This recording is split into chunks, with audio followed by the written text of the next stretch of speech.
आयुरा. Right. अधिराजने तितक्याच अभिमानाने सांगितलं.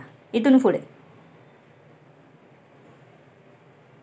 आणि त्याच्या त्या एकदम दमदार आवाजाने सगळे स्तब्ध झाले. अधिराज. सगळ्यांच्या मनात एकच नाव आलं. त्याचं इथं येणं कोणीच एक्सपेक्ट केलं नव्हतं. एक लक्षात ठेव, तिला मी शोधून काढेनच. किती दिवस आपल्या बहिणीला लपवशील? अधिराज त्याच्याकडे बघून कुत्सिक हसत म्हणाला. मी तिला लपवली नाही, पण ती कुठे आहे हे तुला सांगायची मला गरज पण वाटत नाही. ती माझी बहीण आहे. तिला सुरक्षित कसं ठेवायचं हे मला माहीत आहे. आयुष अधिराजवर कडाडलाच सांगला.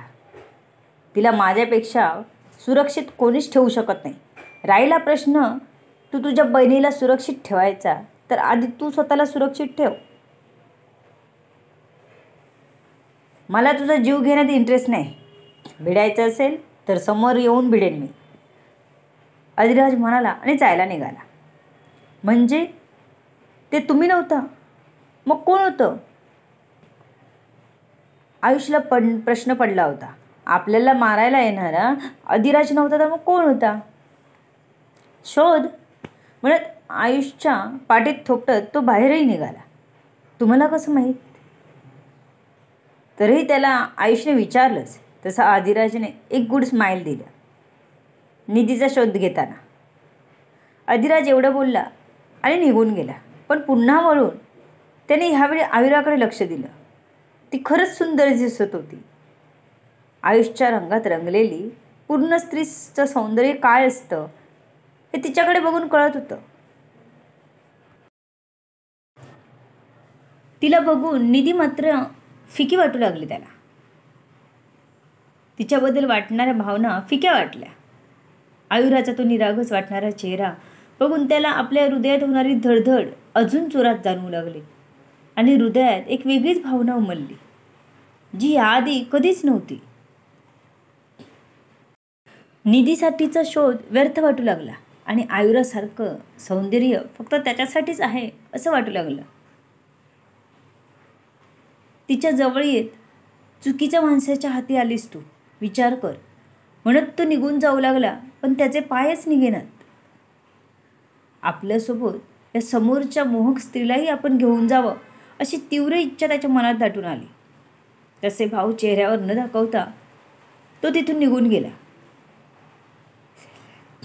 आयुराचं दुर्दैवच म्हणावं लागेल, तिच्यावर ह्या अधिराजची नजर पडली होती. निधीशी प्रेम होत आहे असं वाटत असतानाच त्याला आयुराला बघून वेगळीच भावना मनाशी दाटून आली होती. पण ती तर त्या आयुषची बायको आहे. आपल्याला तिच्यावर कसं काय प्रेम होईल? आपण चुकीचा विचार करतोय. त्याने आपल्याला मनाला झटकून टाकलं. लग्न झालेल्या स्त्रीकडे बघणं चुकीचं आहे. पण त्याचा आत असताना तिच्याकडे अजिबात लक्ष नव्हता. तो तर तिच्या भावाला समजावायला सांगायला गेला होता तिला. पण तो तर तिच्या रूपात नाही अजून काहीतरी होतं जे त्याला तिच्याकडे खेचत होतं. त्याच्यात अधिराज पूर्णच अडकला होता. आता त्याला निधीचा शोध घ्यायला नको वाटला. तो येऊन मागच्या बाजूला गाडीत बसला. तसं राकेशला कळलं की आता आपलंच ड्रायव्हर बनायचं आहे. त्याने गाडी चालवायला सुरुवात केली. राकेश, निधीचा शोध घेणं थांबव, बंद कर. निधीचा शोध घेण्यासाठी तिच्या घरापर्यंत पोचलेला अधिराज मात्र दुसऱ्याच द्वंद्वात अडकून गेला होता. ही नियती होती का?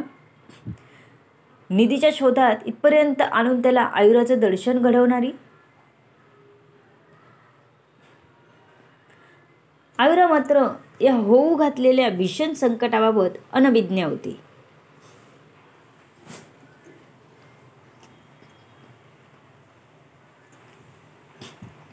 इकडे आयुष मात्र अधिराज नाही तर आपल्या मागे कोणीतरी दुसरंच आहे हे ऐकून शॉक झाला होता.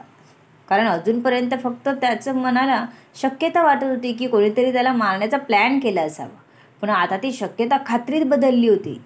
खरंच त्याला कोणीतरी मारायला टपलं होतं. त्या विचाराने मात्र आयुरासहित आयुष हादरलेच होते. अजूनपर्यंत त्यांचं वाईट करणारा शत्रू अधिराजच आहे असंच त्यांना वाटलं होतं.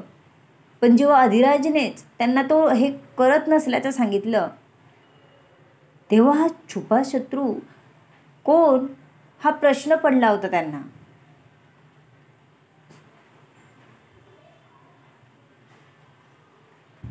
अधिराज आज त्याच्या निधी होती त्या ब्रँचला न जाता त्याच्या दुसऱ्या ब्रँचला गेला.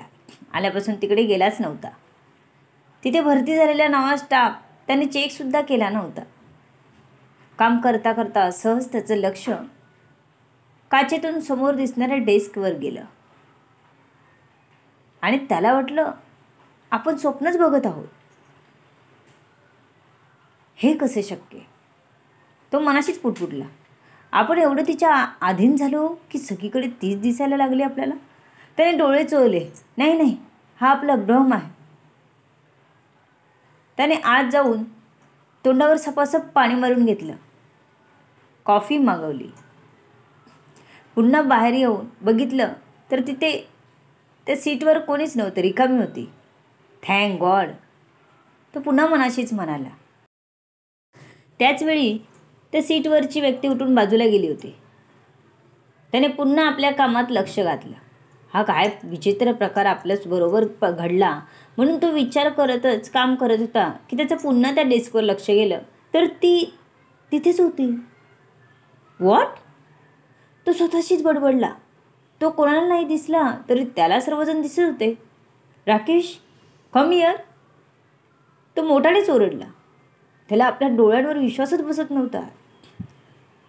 त्याने राकेशला आपल्याजवळ आपल्या बाजूला बोलवलं हाताने आणि तिथूनच बघायला सांगितलं.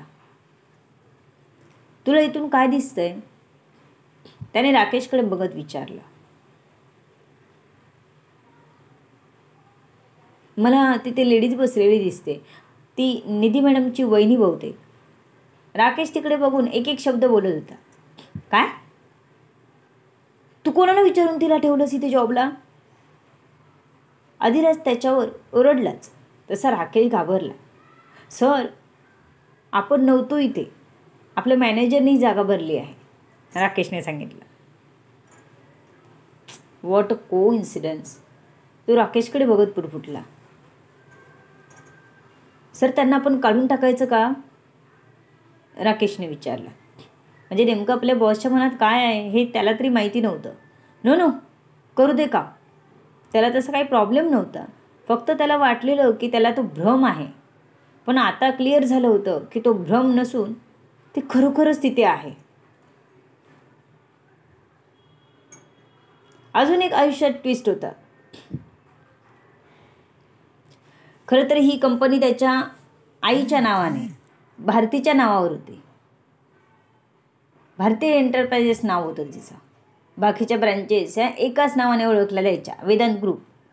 हे नाव जास्त फेमस झालं होतं. अधिराजची कंपनी म्हटलं की लगेच वेदांत ग्रुप हे नाव डोळ्यासमोर येत होतं. त्याच्या ग्रुपचं नाव तिथे नव्हतं म्हणून आयुराने तिथे कामासाठी आपला CV पाठवला होता. अधिराज बाहेर असल्यामुळे तो मॅनेजरने स्वीकारला. नाहीतर अधिराजचं नाव ऐकून तिने तर इथे अप्लायसुद्धा केलं नसतं. पण असं रोज रोज त्याच्या कंपनीत तिचं काम करणं तो किती दिवस झिडकारणार होता? भले तो इथे रोज येत नसला तरी कधी ना कधी येणारच होता ना. त्याला हे असं स्वतःच्या मनाचं वागणं कळलं नव्हतं. मायरा होती त्याच्या आयुष्यात. मायराने त्याच्या आयुष्यातून एक्झिट केल्यावर खरं तर त्याचं मन एकदम रित झालं होतं. त्याचवेळी निधी आली आणि वाटलं हीच ती माझ्या हृदयाची खरी राणी. पण तिचं ते वागणं त्याला राग देऊन गेलं. पण जेव्हा त्याने आयुराला बघितलं तेव्हा मात्र त्याच्या हृदयातली ती तार छेडली गेली जी अजूनपर्यंत कधीच छेडली गेली नव्हती. त्याने खूप साऱ्या मुलींसोबत शय्यासोबत केली होती, पण निधीला बघितल्यावर त्याने कोणालाच हात लावला नव्हता. पण आज अचानक त्याच्या मनाने खळबळ माजवली होती. एका विवाहित स्त्रीकडे का तो ओढला जात होता? असं नव्हतं की तो एकदम फालतू आहे, पण त्याला एक हृदयाच्या जवळ असणारं कोणीतरी हवं होतं. पण तो तर पूर्ण सगळीकडे दुर्दैवीच निघाला सगळ्या बाबतीत. आधी मायराने त्याला स्वतःहून चीट केलं होतं. निधीने त्याला कधीच चीट केलं नाही. पण मायराच्या रित्या जागी त्याचं मन निधीकडे ओढलं जाऊ लागलं. निधीनं तर त्याला स्पष्टच सांगितलं होतं की तिचा बॉयफ्रेंड आहे, पण तो मात्र तिच्या पाठून धावत राहिला. आज ते सगळंच व्यर्थ वाटलं त्याला. सगळ्या भावना फोल वाटल्या. त्याने दीर्घ श्वास घेत स्वतःला तिकडे बघण्यापासून रोखलं. पण बंडखोर मन पुन्हा तिकडेच बघायला सांगत होतं. आता आपल्याला आणि राकेशला तिच्या समोर जाता कामा नये, नाहीतर ती लगेच घाबरून किंवा मग रागाने काम सोडून जाईल. पण अधिराजला असं काहीच होऊ द्यायचं नव्हतं. त्याला ह्यावेळी म्हणायचं काहीच ऐकायचं नव्हतं. राकेश, तू त्या काय नाव तिचं, निधीच्या बहिणीचं? अधिराजला तिचं नाव माहीत नव्हतं. सर, मलाही माहीत नाही.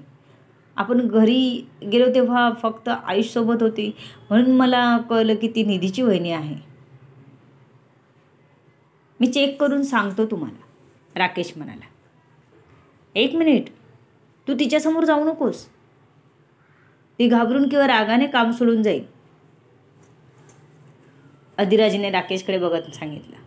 ओके सर, मी आपल्या मॅनेजरला विचारतो, राकेशने सांगितलं. आणि राकेशने लगेच कॉल करून नाव विचारून घेतलं. सर, त्यांचं नाव आयुष मोहिते आहे.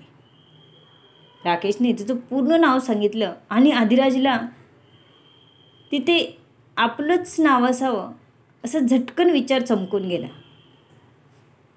शिट, आपण चुकीचा विचार करतोय, तो मनाला सांगत होता. पण त्याचं मन आणि हृदय आता ऐकेल का? अधिराजच्या मनात नेमकं काय चाललंय? त्याने निधीचा शोध तर थांबवला आहे, पण त्याचं मन आयुराकडे, एका विवाहित स्त्रीकडे का खेचलं जातंय? यासाठी तुम्हाला ही कथा पुढे वाचावी लागेल. वाचत राहा, ऐकत राहा, एन्जॉय करत राहा, कमेंट करत राहा. To be continue.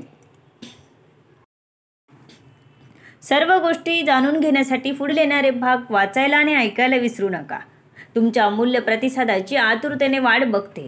लेखिका शब्दवेदी उर्फ संतोषी गजानन राणे पाताडे. लाईक आणि सबस्क्राईब करा. आमच्या व्हिडिओ चॅनल करा. कमेंट करा.